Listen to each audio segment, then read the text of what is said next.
ایسا کفن کی سوغات جس کے روزے سے بٹ رہی ہے امیر، ایسا کفن کی سوغات جس کے روزے سے بٹ رہی ہے غریب ایسا کہ خود کو اب تک کفن میسر نہیں ہوا ہے، امیر بھی ہے غریب بھی ہے، امیر ایسا کہ جس کا جھولا نبی جھلائے علی جھلائے، امیر ایسا کہ جس کا جھولا نبی جھلائے علی جھلائے، غریب ایسا کہ جس کے بچے گبن میں جھولا بھی جل گیا ہے، امیر بھی ہے غریب بھی ہے، امیر ایسا سکینہ جیسی خدا نے بیٹی جسے عطا کی، امیر ایسا سکینہ جیسی خدا نے بیٹی جسے عطا کی، غریب ایسا اسی کے منہ پر کوئی تماچے لگا رہا ہے، امیر بھی ہے غریب بھی ہے، امیر ایسا کہ جس کا بیٹا شبیہ سردار انبیاء ہے، امیر ایسا کہ جس کا بیٹا شبیہ سردار انبیاء ہے، غریب ایسا کہ کوئی سینے میں برچی کھائے تڑپ رہا ہے، امیر بھی ہے غریب بھی ہے، امیر ایسا خدا کا دین جس کے دم سے ہے آج تک سلامت، امیر ایسا خدا کا دین جس کے دم سے ہے آج تک سلامت، غریب ایسا کرن میں جس کا بدن سلامت نہیں رہا ہے، امیر بھی ہے غریب بھی ہے، حسین امیر بھی ہے غریب بھی ہے، محمد وعلى اللهم صل على محمد وآل محمد.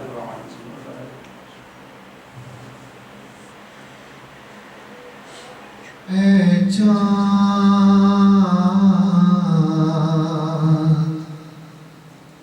کربلا کے تو نے تو دیکھے ہوں گے، اترے تھے اس زمین پر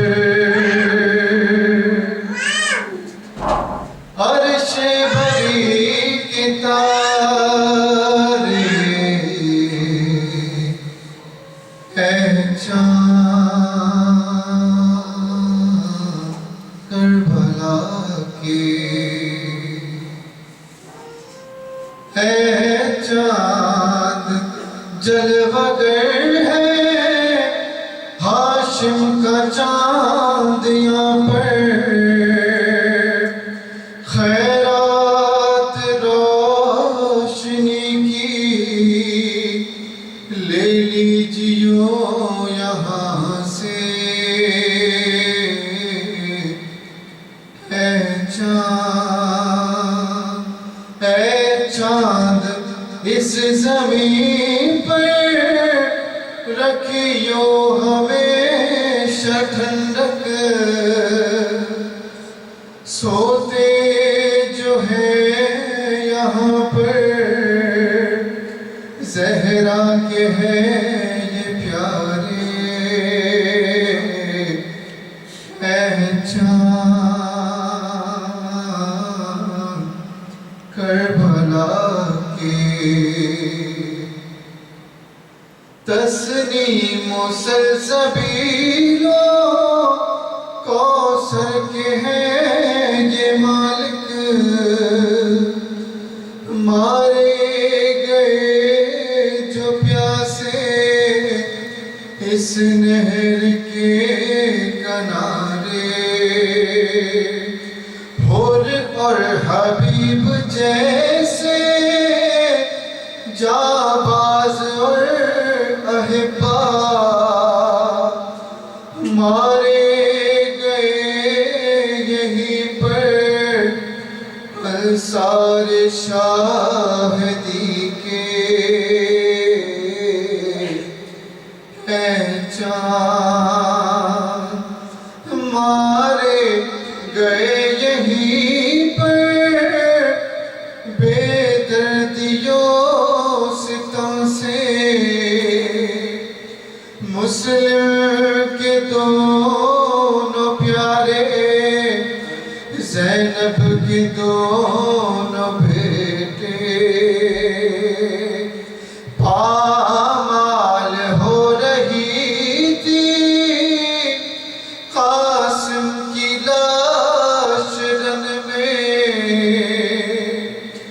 عباس اور سرور چنتے تھے جن کے ٹکڑے بازو کٹے یہیں پر عباس با وفا کے اس نے بغا نہ پایا پانی بھلا نہ پائے اے جان اس سرزمین پہ گزرا سرور پہ یہ بھی صدمہ سینے پہ کھائی برچی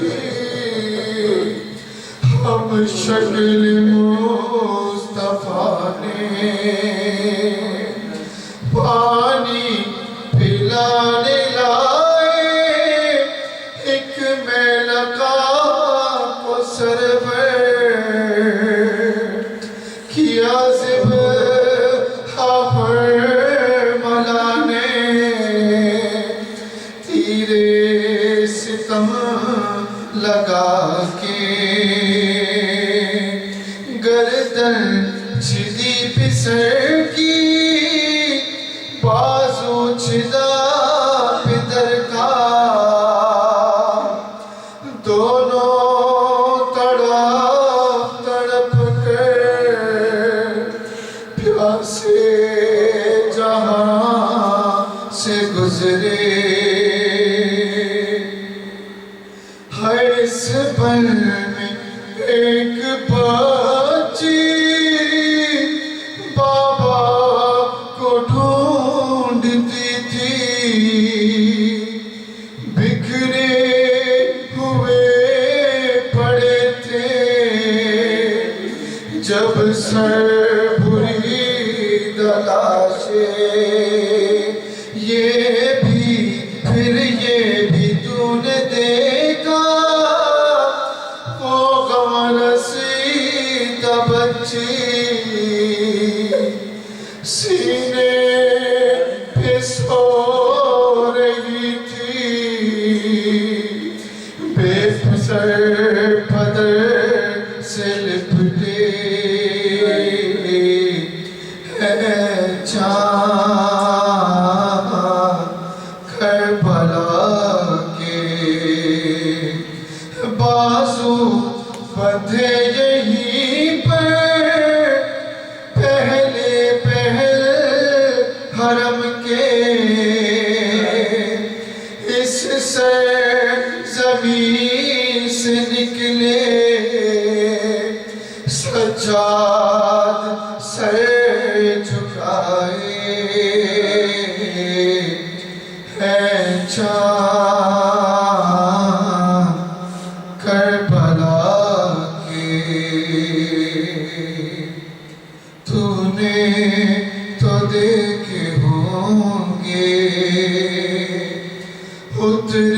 تھے اس زمین پر عرش بری کے تارے ہیں چاند کربلا کے. اس کی قبولیت، دعاؤں کی استجابت، بیماروں کی شفا یابی کے لیے مرتب صلوات.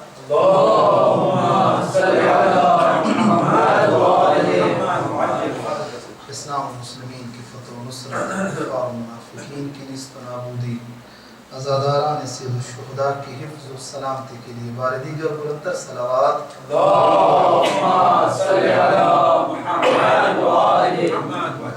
امام عصر عجل اللہ تعالی فرجہ الشریف کے ظہور میں تاجیل، امام علیہ السلام کا ظہور ہم سب کے لیے عافیت قرار پائے. باردیگر مرتب صلوات.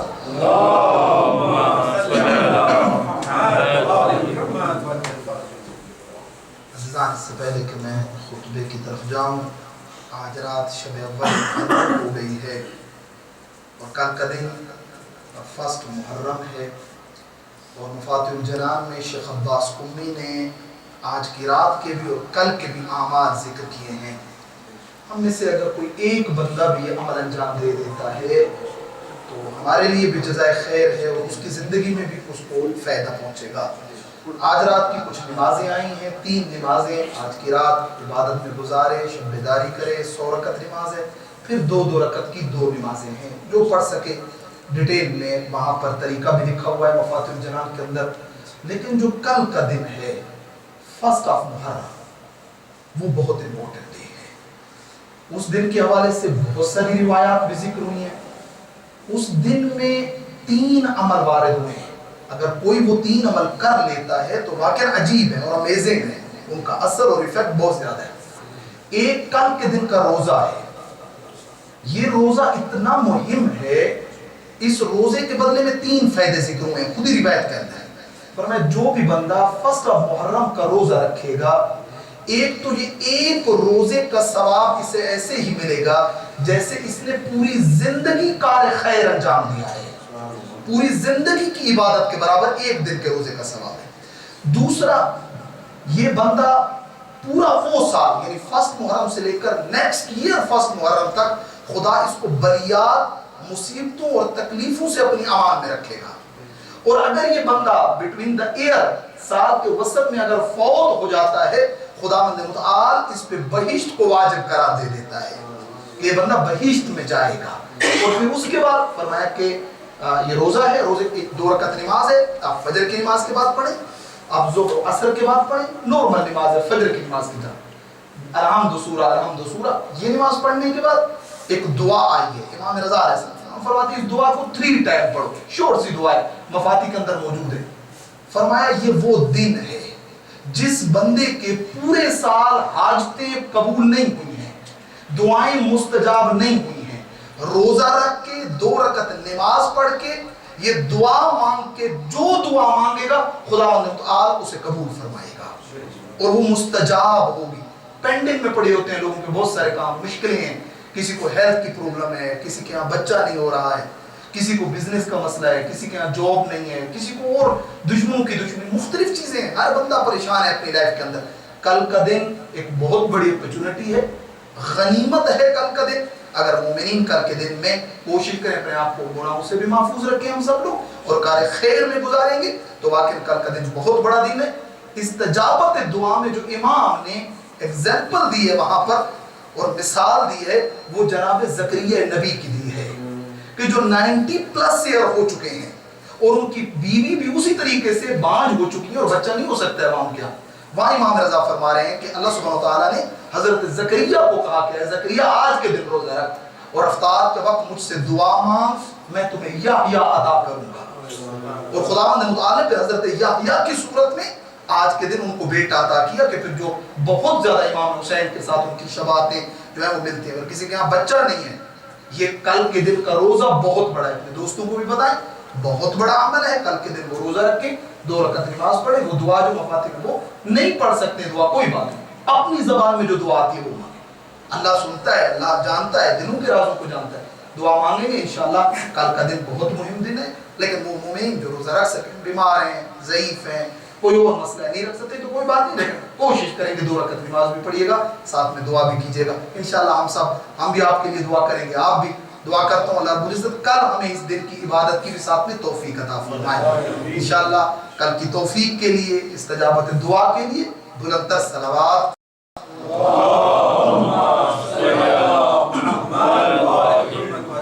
اعوذ باللہ من الشیطان اللعین الرجیم، بسم اللہ الرحمن الرحیم۔ الحمد للہ الذی ہدانا لہذا وما كنا لنہتدی لولا ان ہدانا اللہ لقد جاءت رسل ربنا بالحق ثم الصلاة والسلام والتحیۃ والاکرام علی الرسول المسدد والمصطفى الامجد سیدنا ونبینا وطبیب نفوسنا وحبیب قلوبنا ومحبوب الہنا العالمین ابی القاسم المصطفى محمد اللهم صل على محمد وعلى وعلى أهل بيته الطيبين الطاهرين المعصومين المنتخبين المنتجبين الذين أذهب الله عنهم الرجس وطهرهم تطهيرا اللهم صل على محمد وعلى محمد ولعنة الله على أعدائهم أجمعين من الآن إلى قيام يوم الدين أما بعد فقد قال الله تبارك وتعالى في كتابه المجيد وفرقانه الحميد وقوله الحق وهو أصدق القائلين بسم الله الرحمن الرحيم وجعلناهم أئمة يهدون بأمرنا وأوحينا إليهم فعل الخيرات وإقام الصلاة وإيتاء الزكاة وكانوا لنا عابدين صدق الله العلي العظيم بلند الصلوات اللهم صل على محمد وعلى زان محترم عزاداران سید الشہداء، دعا کر رہا ہوں اس مجلس اور اس فرش عزا کے توسط سے خداوند متعال آپ کی اس عزاداری کو قبول فرمائے۔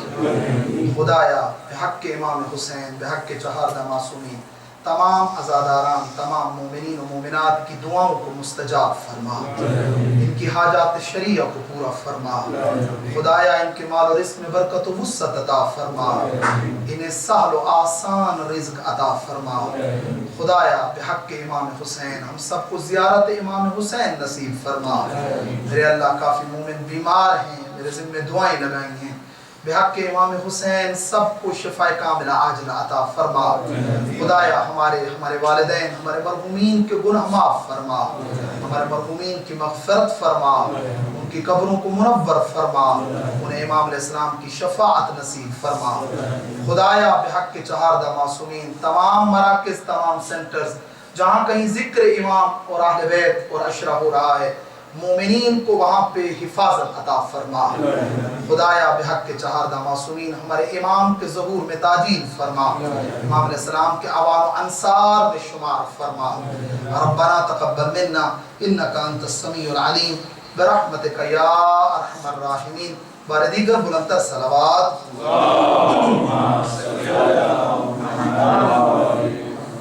ظالم محترم مومنین گرامی قدر، کل کی گفتگو آپ کی خدمت میں اہمیت اور فوائد عزاداری کے عنوان سے بیان کی تھی۔ عزاداری کتنی مہم ہے، عزاداری کے کتنے فوائد ہیں، یہ مجالس ہماری زندگی میں کیا کردار اور کیا رول ادا کرتی ہیں، اور ان مجالس نے ہمیں کیا کیا دیا ہے، اور ان مجالس سے ہمیں کیا کیا ملا ہے۔ آج کی گفتگو امام حسین علیہ السلام کے قیام کے عنوان سے، کہ جو پھر اس قیام کو سمجھنا، اس قیام اور وہ حرکت اور وہ موومنٹ کہ جو امام علیہ السلام نے مدینہ سے سٹارٹ کی تھی، عزیزان خود اس کو سمجھنا، اس پہ عمل کرنا، اس کی طرف دقت کرنا انسان کو راہ ہدایت کی طرف لے کے جاتا ہے، اور انسان کی ہدایت کی گارنٹی ہے۔ علماء، مراجعین، فقہا یہاں پر فرماتے ہیں کہ بلا شک و ریب امام حسین کا قیام، امام حسین کی حرکت، امام حسین کی یہ موومنٹ اور یہ قیام بلا شک عزت و ذلت کے درمیان تھا۔ امام علیہ السلام کا یہ قیام حق و باطل کے درمیان تھا، کرامت اور رضالت کے درمیان تھا، ہدایت اور ضلالت و گمراہی کے درمیان تھا۔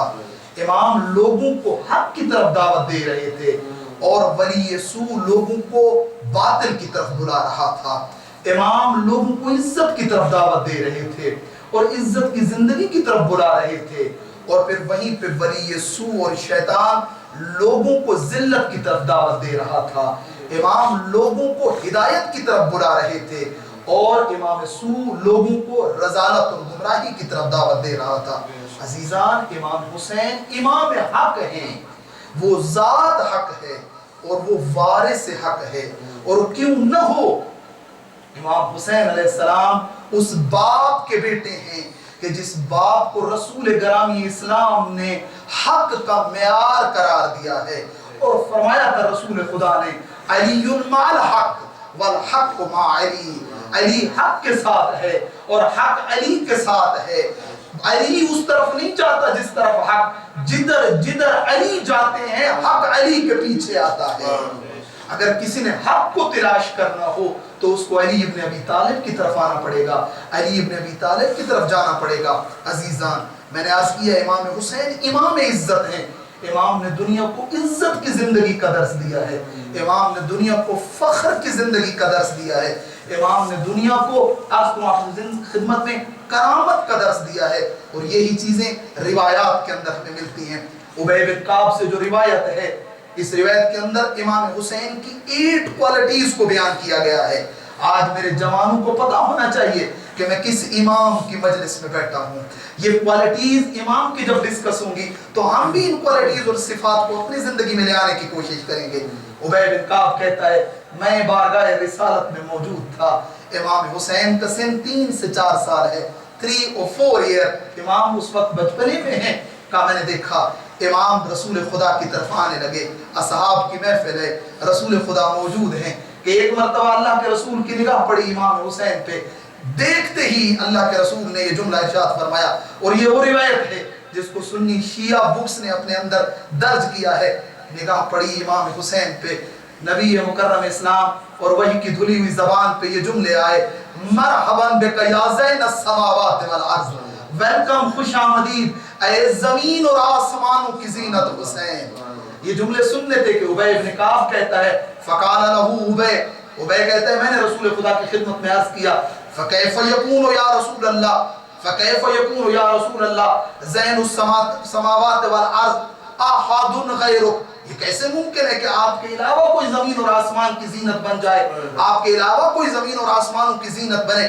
وہاں پر جب رسول خدا نے یہ جملے سنے ہیں, وہاں پر ارشاد فرمایا اے ابی بن کعب والذی بعثنی بالحق نبیا, یہاں رسول کو ضرورت نہیں ہے قسم اٹھانے کی, ایک اپنی رسالت کی قسم اٹھا رہے ہیں اور ایک اس ذات کی قسم اٹھائی جا رہی ہے, اور کہا جا رہا ہے اے ابی بن کعب مجھے اس رب کی قسم جس نے مجھے حق کے ساتھ نبی بنا کے بھیجا ہے, ان حسین ابن علی اکبر, حسین ابن علی عظیم ہے, زمین کی نسبت اہل آسمان پہ اس کا مقام بلند ہے. اور پھر فرمایا ہے ابی ابن کعب میں نے حسین ابن علی کے مقام کو عرش کے داہنی طرف لکھا ہوا دیکھا ہے کہ عرش کے داہنی طرف مکتوب ہے ان الحسین مصباح الہدی والسفینۃ النجاۃ, کہ میرا حسین ہدایت کا چراغ بھی ہے اور کشتی نجات بھی ہے. یہ 2 کوالٹیاں بیان کی تھی ابی ابن کعب کو. فرمایا کہ تو کہہ رہے کہ حسین زمینوں کی زینت ہے, فرمایا نہیں, ان حسین ابن علی, حسین ابن علی فی السماء اکبر منہ فی الارض, وہ زمین کی نسبت اہل آسمان کے نزدیک بڑا ہے. گویا رسول خدا یہاں کہہ رہے تھے, میں روک کے ایک جملہ کہتا چلوں, زمین پہ بھلے انسان جیسا بھی ہو, اصلی ویلیو انسان کی وہ ہے کہ وہ آسمان پہ اللہ کے نزدیک بلند ہو جائے. انسان کی عظمت اس چیز میں کہ خدا کے نزدیک اس کا کیا مقام ہے, اللہ کے نزدیک اس کی کیا ویلیو. بڑے بڑے لوگ آتے ہیں دنیا کے اندر, گمنام زندگی گزار دیتے ہیں, کسی کو کچھ پتہ نہیں ہوتا, لیکن بارگاہ پروردگار میں ان کا بڑا مقام ہوتا ہے. خدا کے رسول کہہ رہے کہ تم زمین کی بات کر رہے ہو, اصل ویلیو اور اصل معیار تو انسان کا, وہ میل ہو یا فیمیل ہو, مرد ہو یا عورت ہو, وہ خدا کے نزدیک اس کے مقام کی بات ہے. اور اس کے بعد پھر اللہ کے رسول نے یہ 2 کوالٹیاں کہ میرا حسین چراغ ہدایت ہے, جو بھی امام کے قریب ہوگا اس کو ہدایت ملے گی. لائٹ کا کیا کام ہوتا ہے, لائٹ دوسرے کو نورانی کر دیتی ہے. لائٹ کا کیا کام ہوتا ہے؟ لائٹ راستہ اور ڈارکنس کو دور کر کے انسان کو رائٹ پاتھ دکھا دیتی ہے. لائٹ کا کیا کام ہوتا ہے؟ لائٹ انسان کو گرنے نہیں دیتی ہے. لائٹ کا کیا کام ہوتا ہے؟ لائٹ انسان کو نورانی کر دیتی ہے. گویا رسول خدا کہہ رہے تھے اگر چاہتے ہو دنیا میں کبھی گمراہ نہ ہو تو در حسین پہ آ جاؤ. اگر چاہتے ہو دنیا میں تمہیں کوئی مشکل نہ آئے تو چراغ ہدایت حسین میں آ جاؤ. اور پھر فرمایا فقط حسین چراغ ہدایت نہیں ہے, تمہیں ہدایت فقط در حسین سے ملے گی. اور یہ کلام ہے نبیوں کے سلطان کا, میرا حسین چراغ ہدایت بھی ہے اور کشتی نجات بھی ہے.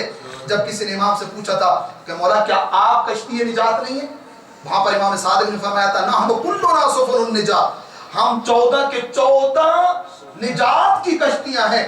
ولیکن سفینۃ الحسین هو اوسع واسرع, حسین کا سفینہ وسیع بھی ہے اور جلدی منزل تک پہنچانے والا بھی ہے. آپ آئیں دیکھیں حور کی کیا حالت ہے, 12 گھنٹوں میں حور سفینہ حسین پہ سوار ہوا ہے اور بہت جلدی اپنی منزل کو پا لیا ہے.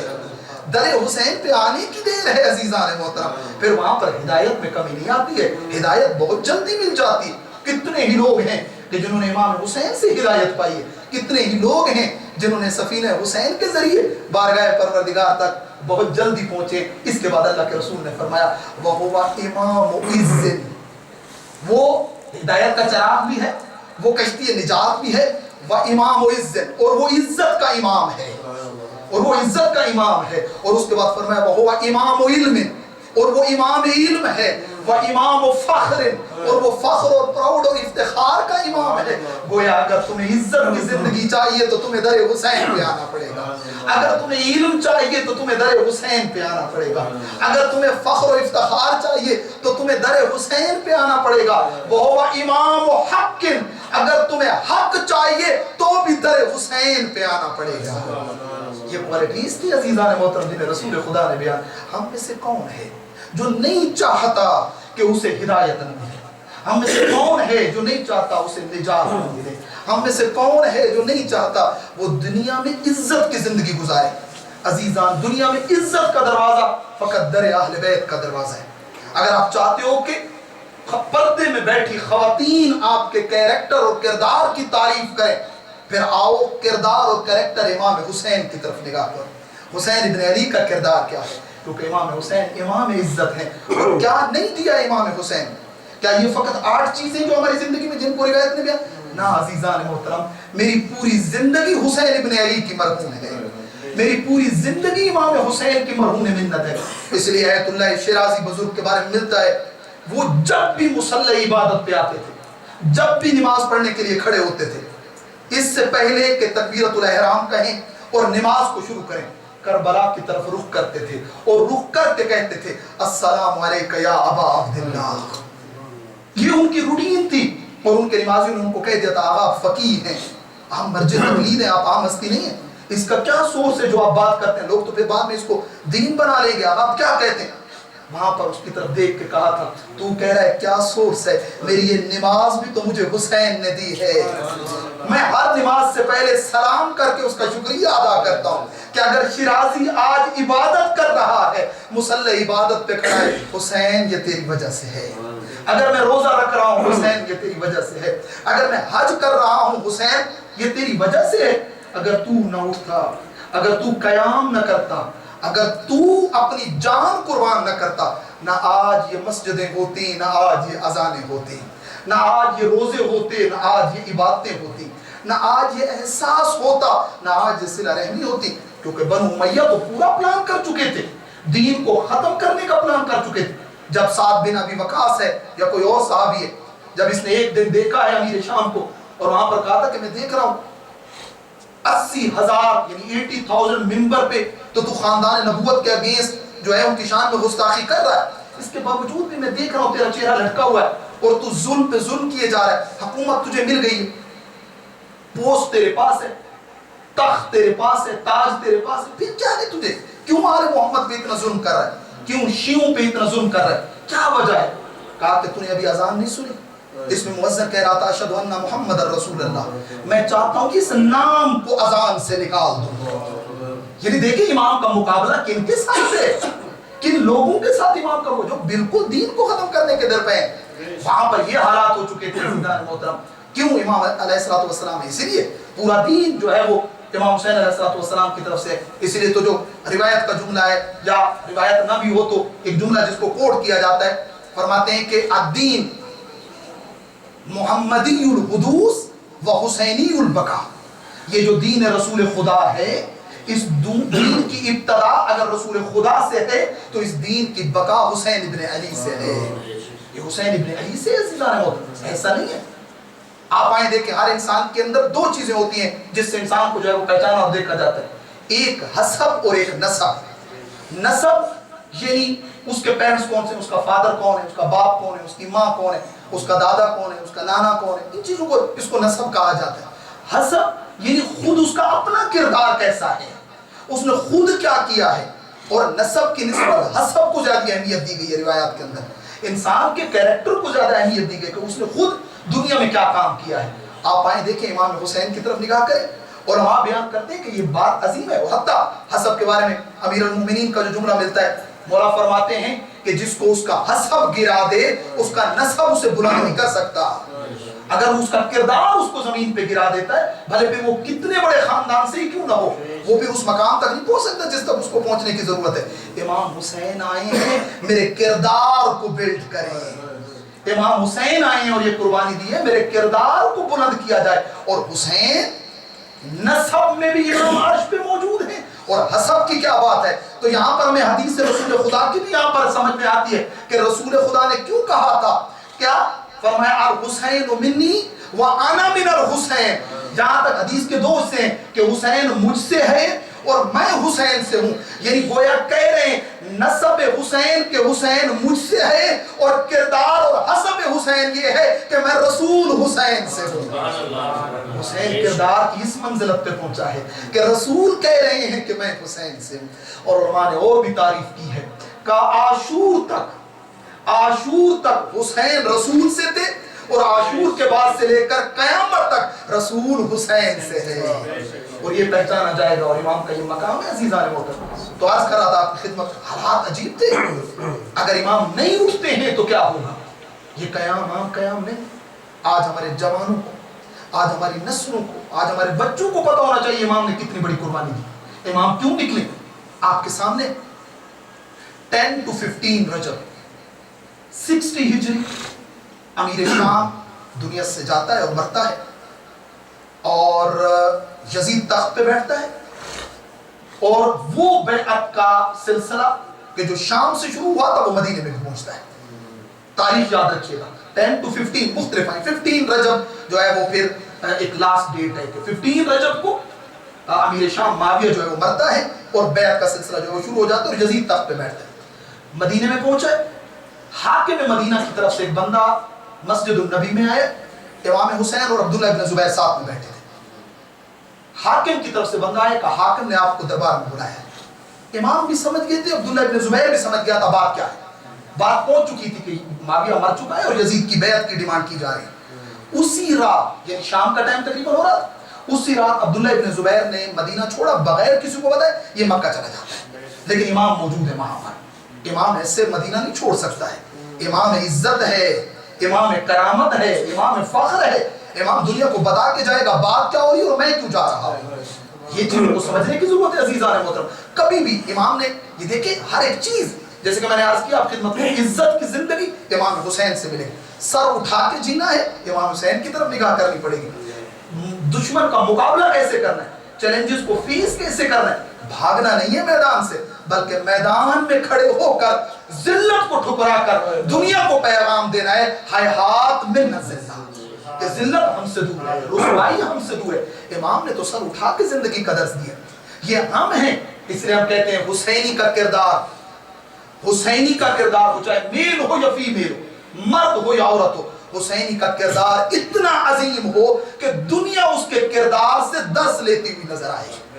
حسینی کا کردار اتنا بلند ہو کہ اسے کسی کے سامنے سر نہ جھکانا پڑے، اسے کسی کے سامنے سر جھکا کے نہ چلنا پڑے. وہ کردار میں اتنا بلند ہو. اس لیے تو میرے اور آپ کے سکھ امام نے فرمایا تھا کہ حسینی کا کردار، یعنی وہاں پر حسینی، وہاں پر ہمارا شیعہ ہے اور شیعہ ہی تو حسینی ہوتا ہے. فرمایا اگر کوئی شہر ہو جس شہر میں اس لوگوں کی جو پاپولیشن ہے وہ 100,000 1,00,000 بندے پہ مشتمل ہو، اس 1,00,000 میں سے ایک حسینی ہو، ایک شیعہ ہو. فرمایا جب کوئی مسافر آ کر ادھر پہنچے اور لوگوں سے پوچھے اس پوری سٹی یا ٹاؤن میں سب سے زیادہ نیک کون ہے، تو تمام انگلیاں اس حسینی کی طرف اٹھتی ہوئی نظر آئیں، ہمارے شیعہ کی طرف اٹھتی ہوئی نظر آئیں. اس کو بھی سلام کریں اور پھر مدینہ کی طرف رخ کر کے ہم پہ سلام بھیجتے ہوئے کہیں یا جعفر و صادق، اتنی عظیم تربیت کی ہے اپنے شیعوں کی. عزیزان محترم، ان چیزوں کو سمجھنے کی ضرورت. تو میں نے عرض کیا آپ خدمت، نیکسٹ ڈے بنو ہاشم کے جوانوں کے ساتھ امام حسین علیہ السلام دربار جو ہے وہ حاکم مدینہ میں پہنچے. امام پہنچے، امام کو میسج دیا گیا ہے اور بیعت کی ڈیمانڈ کی گئی ہے. جب بیعت کی بات آئی ہے وہاں پر، اب یہ چیز ہے کہ جس کو کھولنے کی ضرورت ہے. بات بیعت کی یوں نہیں تھی. بیعت عربی زبان کا لفظ ہے عزیزان، یہ عربک ورڈ ہے. بیعت بیچنے کے معنی میں آتا ہے، اپنے آپ کو بیچ دینا. جب کوئی بھی کسی کے ہاتھ پہ بیعت کرتا ہے گویا اس نے نہ فقط اپنی باڈی کو بلکہ اپنے ایمان کو بھی اس کو دے دیا ہے. گویا اب وہ جو سامنے والا جو بھی کرے گا تو میں گویا اس کو فالو کروں گا. بیعت یہ تھی. اور امام اسی چیز کی طرف تو لے کے جانا چاہتے تھے کہ دیکھو اگر کسی بھی چیز میں تم کسی کو فالو کرتے ہو اور اس کی بات کو حق کہتے ہو اور اس کا ساتھ دیتے ہو، گویا ایسے چیزیں تم نے اس کی بیعت کر لی ہے. اس چیز میں بڑے خیال کی ضرورت ہے کہ کہیں میں باطل کا ساتھ تو نہیں دے رہا، کہیں میں کسی رونگ بندے کے ساتھ تو نہیں کھڑا ہوں.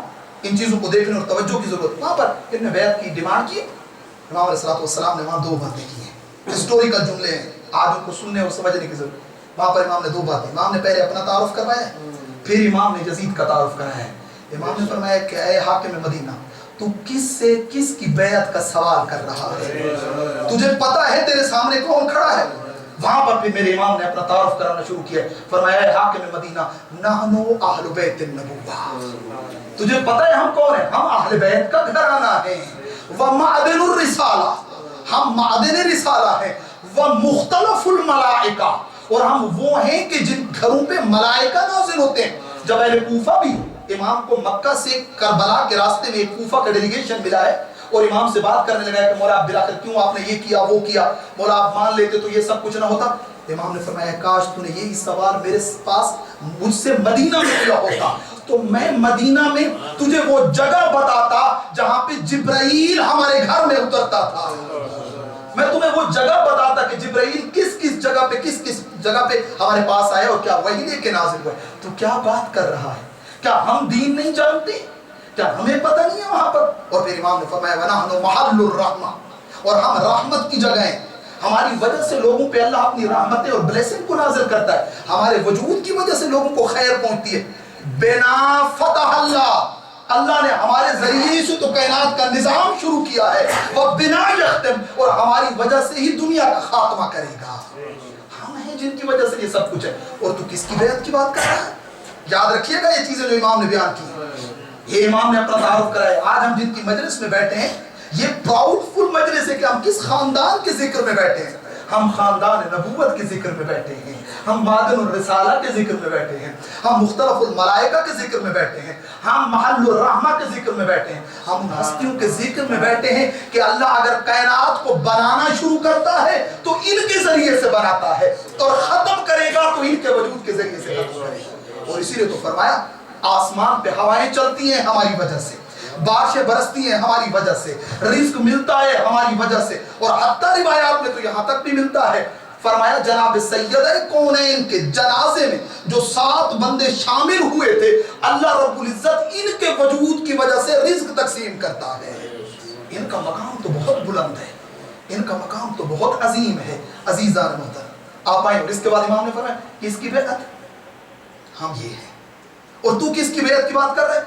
یزید وہ رجل فاسق، وہ ایک فاسق انسان ہے. فاسق کسے کہتے ہیں؟ گناہگار کی 2 قسمیں. ایک بندہ ہے جو گناہ تو کرتا ہے، اس سے گناہ تو ہو جاتا ہے لیکن چھپ کے کرتا ہے.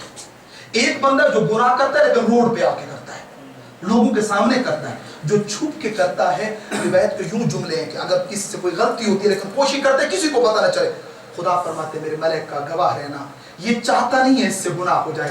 شیطان نے جیسے کیسے اس کو گمراہ کیا لیکن یہ چاہ رہا ہے برائی پھیلنی. گواہ رہنا میں نے اس کے گناہ کو معاف کر دیا ہے. اس نے کہا کبھی بھی علی اعلان گناہ مت کرو. کبھی بھی علی الاعلان غلط کام مت کرو، کبھی بھی علی الاعلان فسق و فجور کو مت پھیلاؤ۔ فرمایا یزید کون ہے؟ وہ رجل فاسق، وہ ایک فاسق انسان ہے، شارب الخمر، وہ لوگوں کے سامنے بیٹھ کے شراب پیتا ہے جبکہ میرا نام رسول اسے حرام کر چکا ہے۔ اور فرمایا حلالی حلال الی یوم القیامہ وہ حرامی حرام الی یوم القیامہ۔ فرمایا جس کو میں نے حلال کیا ہے وہ قیامت تک حلال ہے، اور جس کو رسول نے حرام کیا وہ قیامت تک حرام ہے۔ شارب الخمر، وہ شراب پیتا ہے، وقاتل النفس المحترم، اور وہ بے گناہ لوگوں کا خون بہاتا ہے، ومعلن بالفسق، اور وہ علی الاعلان فسق و فجور کرتا ہے اور گناہ کرتا ہے۔ یہ جملے کہنے کے بعد میرے امام کا وہ ہسٹوریکل جملہ آیا، تو کہہ رہا ہے حسین اس کی بیعت کرے؟ نا اے حاکم مدینہ تو بھی سن لے، قیامت تک آنے والی دنیا بھی سن لے، مثلی لا یبایع مثلا، حسین تو بہت دور ہے، حسین جیسا بھی یزید جیسے کی بیعت نہیں کرے گا، یزید جیسے کی بیعت نہیں کرے گا، حسین بھی کبھی یزیدیت کے سامنے نہیں جھکے گا۔ آپ آئیں اور نگاہ کریں، دنیا نے کتنے چیلنجز سے ہمیں گزارا، دنیا نے کتنی سختیوں میں ہمیں گزارا۔ عزیزان آپ افریقن کنٹریز میں ہیں، ادھر وہ چیلنجز نہیں آئے جو چیلنجز پاکستانی شیعت نے دیکھے، جو ہندوستان کی شیعت نے دیکھے، جو ایرانین شیعت نے دیکھے، عراقی شیعت۔ آپ کو پتہ ہے عراق کے اندر جو مشکلات آئیں، ایک وقت ایسا تھا امام حسین کی زیارت کی اجازت نہیں تھی، وہ وقت بھی آیا ہے کہ جس نے حسین کی زیارت کرنی ہے پہلے اپنے ایک بیٹے کا گلا کٹوائے، اور تھے مومنین جو اپنے بچوں کے گلے کٹوا رہے تھے لیکن حسین کی زیارت کو زندہ رکھا ہوا تھا۔ اس چیز کو شیعت ایسے تھوڑی بچی ہے۔ یہ میرے امام کا وہ جملہ تھا، مثلی لا یبایع مثلا، میں نے کبھی بھی مجھ جیسا کبھی یزید جیسے کی بیعت نہیں کرے۔ یعنی کیا مطلب؟ یعنی مجھ جیسا کبھی بھی باطل کو ایکسپٹ نہیں کرے گا، رونگ کو ایکسپٹ نہیں کرے گا، غلط چیز کو ایکسپٹ نہیں کرے گا، جو چیزیں گناہ ہیں اس کو ایکسپٹ نہیں کرے گا۔ امام نے یہ بات کی، امام باہر چلے گئے۔ امام باہر کے نیکسٹ ڈے پھر مروان آیا ہے راستے میں، اس نے امام کو روکا ہے، میں چاہتا ہوں آپ کو کچھ ایڈوائز کروں، یہ ایڈوائزر ہے حاکم مدینہ کا، یہ راستے میں ملا، لیکن قربان جاؤں اس کردار پر، قربان جاؤں اہل بیت کی سیرت پر، پتہ ہے کہ مروان کا کیریکٹر کیا ہے، پتہ ہے کہ وہ کیا بات کرے گا، اس نے راستے میں روکا ہے، کہا کہ میں چاہتا ہوں آپ کو ایڈوائز کروں۔ امام نے یہ نہیں کہا تیری جرت تو مجھے، امام رک گئے ہیں، بول جو تو نے بولنا ہے۔ جب اس نے بات کی پھر وہی بات دہرائی ہے، امام علیہ السلام نے فرمایا تو کس کی بات کر رہا ہے؟ یزید از قد بولیت، یہ دوسرا جملہ تھا امام کو، پھر یہاں پہ تھا از قد بولیت امت برائن مثل یزید الاسلام و السلام، اگر یزید جیسا مسلمانوں کا خلیفہ بن گیا ہے اور بننا چاہ رہا ہے، ایسے اسلام پہ حسین کا سلام۔ گویا پھر اسلام میں کچھ نہیں رہے گا، گویا اسلام پھر نام کا رہ جائے گا۔ یہ بات امام علیہ السلام نے کی، اور پھر اس کے بعد تقریباً امام دیکھ چکے تھے کہ اب مدینہ میں حالات اس طرح کے پیدا ہو چکے ہیں۔ اس کے بعد پھر جناب محمد انفیہ آئے، امام کے بھائی ہیں، میں زیادہ تفصیلاً نہیں جاؤں گا، وقت دیں گے اتنا زیادہ کہ میں اس کی طرف زیادہ جا سکوں۔ انہوں نے پھر امام کو کہا کہ آپ مت جائیں، یہ وہ سب کچھ، پھر ادھر امام علیہ السلام نے جو ایڈوائز کی ہے اور جو نصیحت کی ہے جناب محمد انفیہ کو، اور بنو ہاشم کے نام کی وہ امام کی تھی، وہ ایک ول اور وصیت بھی تھی، اس کے اندر امام علیہ السلام نے اپنے قیام کا پرپس بیان کیا ہے کہ لوگوں میں مدینے کو کیوں چھوڑ رہا ہوں۔ اس پرپس کے اندر امام نے 3-4 چیزیں بیان کی، جن میں سے 1-2 آج بیان کروں گا آپ کی خدمت میں، اور 1-2 آنے والی گفتگو میں آپ کی خدمت بیان کروں گا۔ یہ میں سمجھتا ہوں کہ اب تک کم از کم تھوڑا بہت ہمارے سامنے ایک چیز واضح ہوئی ہوگی کہ مدینہ میں کیا چل رہا تھا، اور امام علیہ السلام نے کیسے سٹینڈ لیا ہے، اور کس طریقے سے امام نے ہسٹوریکل جملے ارشاد فرمائے کہ جنہوں نے قیامت تک شیعت کے دل کو مضبوط کیا ہے اور شیعت کی بقا کا باعث بنے ہیں۔ وہاں پر امام علیہ السلام نے جو ویل تھی اس کے اندر یہ بات تھی کہ اے بنو ہاشم کے جوانوں، اے ہمارے شیعوں، اور اے قیامت تک آنے والے شیعوں اور مسلمانوں، اور میرے نانا کے کلمہ گو، حسین ابن علی کا قیام، حسین ابن علی کی یہ موومنٹ، حسین ابن علی کی یہ حرکت نہ تو کسی مقام کے لیے، انی لم اخرج اشرا ولا بطرا ولا ظالم ولا مفسدا، اے لوگو حسین ابن علی آج جو مدینے کو چھوڑ رہا ہے، نہ کسی پوسٹ کے لیے چھوڑ رہا ہوں، نہ کسی مقام کے لیے چھوڑ رہا ہوں، نہ کسی تخت کے لیے چھوڑ رہا ہوں، نہ کسی جاہ و جلال کے لیے چھوڑ رہا ہوں، نہ مجھے تخت چاہیے نہ مجھے جاہ و جلال چاہیے۔ وہ دنیا کے تخت کو کیا کرے گا جسے خدا نے جوانان جنت کا سردار بنا دیا۔ اور کیا پیارا جملہ دیا ہے کسی عالم نے، کہا وہ بہشت کہ جس بہشت میں 1,24,000 انبیاء رہیں گے، اس بہشت کا سردار میرا امام حسین ہے۔ اس کو کیا دنیا کے تختوں کی ضرورت کہ جس کو اللہ نے اتنا بڑا مقام عطا کیا۔ فرمایا انی لم اخرج،